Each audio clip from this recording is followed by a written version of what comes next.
How you doing, guys? Do you remember back when you were in school, the school dances they used to have? You always had this group of guys that never brought girls, basically because they couldn't get a date to save their lives. But they would all huddle together.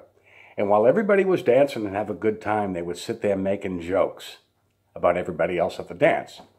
Then what happens? A guy comes in who's basically a no-name, never really amounted to a hill of spit as far as they were concerned. All of a sudden, shows up with the prettiest girl in the class. Now, for a moment, they're all silent. They all just sit there and look. And they watch them as they come in.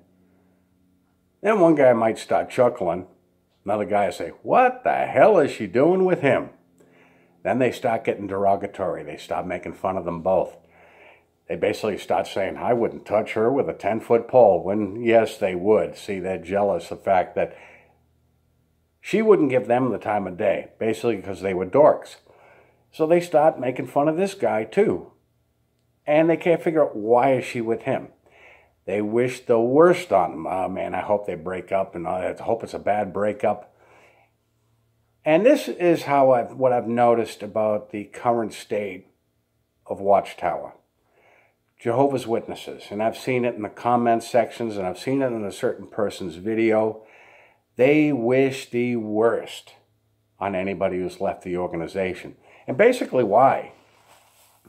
Because they're jealous that we had the stones to leave, that we took our lives back. See, they're still stuck in. See, there are several different kinds of witnesses. There are some that pay no attention to those that are left. They go on their own agenda. There are those that are secretly happy, and they give a thumbs up to those that have escaped, wishing that they could. And then there are those that are bitter towards anybody who leaves the organization. I've heard it myself when I was in. Anybody who was disfellowshipped, disassociated, walked away, they're constantly bashed. I know I was bashed after I left. I was watching, somebody commented, apparently a YouTuber referred to me as a drunk. He told me about it, I checked the video out, and I'm talking about the fat man. And I think we all know by now that he is a very vindictive individual. He constantly berates people who've left the organization. Yet he's telling them to come back to the truth. You were in the truth at one time. That's debatable. First of all, we realize that the organization is not the truth. To say that you're working for Jesus Christ is a flat-out lie, because you do not. You work for a real estate corporation. You answer to a Goombas in Warwick. You do not answer to Jesus Christ, because the Watchtower Jesus is inferior to the real deal. You know nothing about the Christ. But I was watching a little bit of your video, and I noticed you bashed again. And the thing is, what set you off? This is what set you off.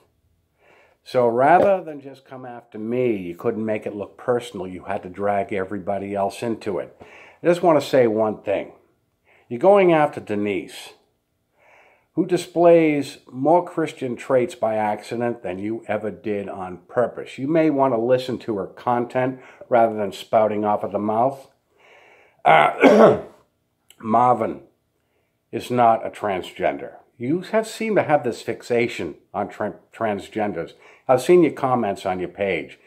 I don't know if you fantasize about them, but you're very fixated on him. Frankly, if he wanted to, I think Marvin could toss you around like a rag doll.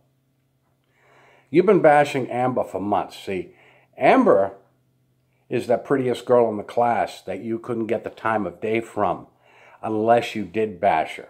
The only attention you get from her, obviously, is negative. And with people like you, negative attention is better than no attention. So you choose to bash her, much like you do everybody else.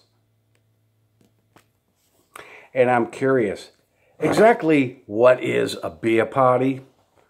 This has been sitting in my fridge for about 3 months now, along with the rest of the six-pack, and I haven't touched it. As far as the lifestyle I lead and what I'm wallowing in, I look at my life before I was a JW, and I look at it after.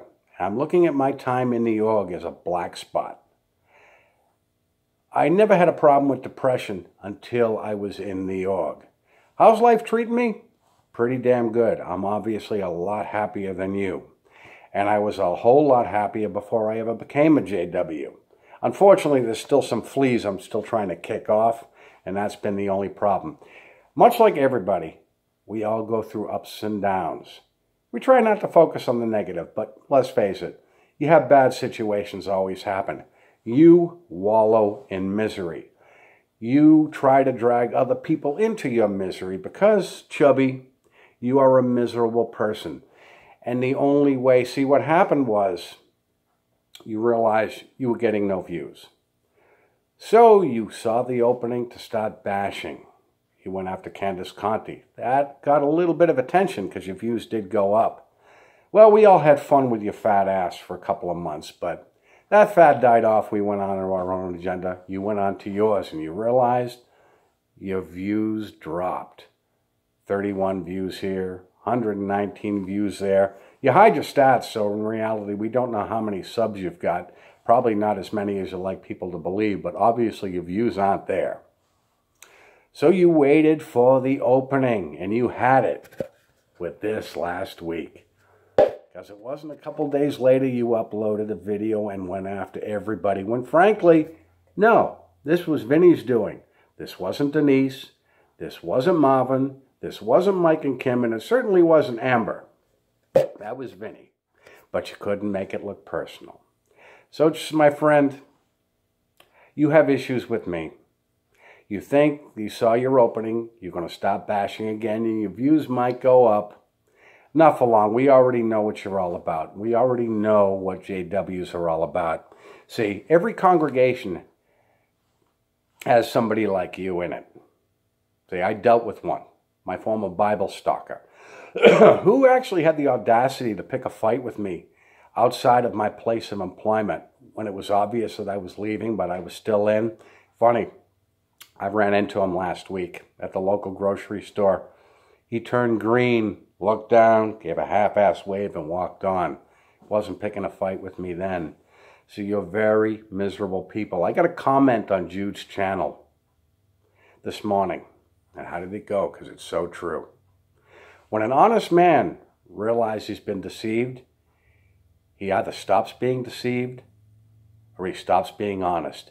And you, chubby, stopped being honest a long time ago. You're happy with being deceived by a corporation. We chose not to, because you are not in the truth. There is nothing truthful about it. But you're happy about it with being there? Okay, if you're happy in the org, stay there. If anybody's happy in the org, stay there. But there are many that realize that it's a lie and they want out. And this is why we are here. See, when Denise got out, there was no social media. There was no YouTube. There was no Reddit. There was no Facebook. There was no assistance. They had to put their lives together on their own because this corporation sets the witnesses up to where they will fail if they leave. Unless they have the stones enough to put their lives back together, which people like Denise did. Many did. Today, it's a little bit easier to leave because we're speaking out. See, witnesses have been stifled long enough. That used to be the last resort from Watchtower. Disfellowship them, shut them up, stifle them. Well, as you can see, they thought by just DFing me that would stifle me, that would shut me up. See, what happened was, had they let me go quietly, I probably wouldn't be doing these videos. But what happened when they caused me problems at work, at home, who got the last word in? I got the last word in, chubby. We all got the last word in. The days of stifling people are over. And as far as working for Jesus Christ doesn't protect pedophiles. Anyways, guys, that's all I wanted to touch on. I'm going to go have a beer, chubby. You guys have a good day. I will talk to you soon.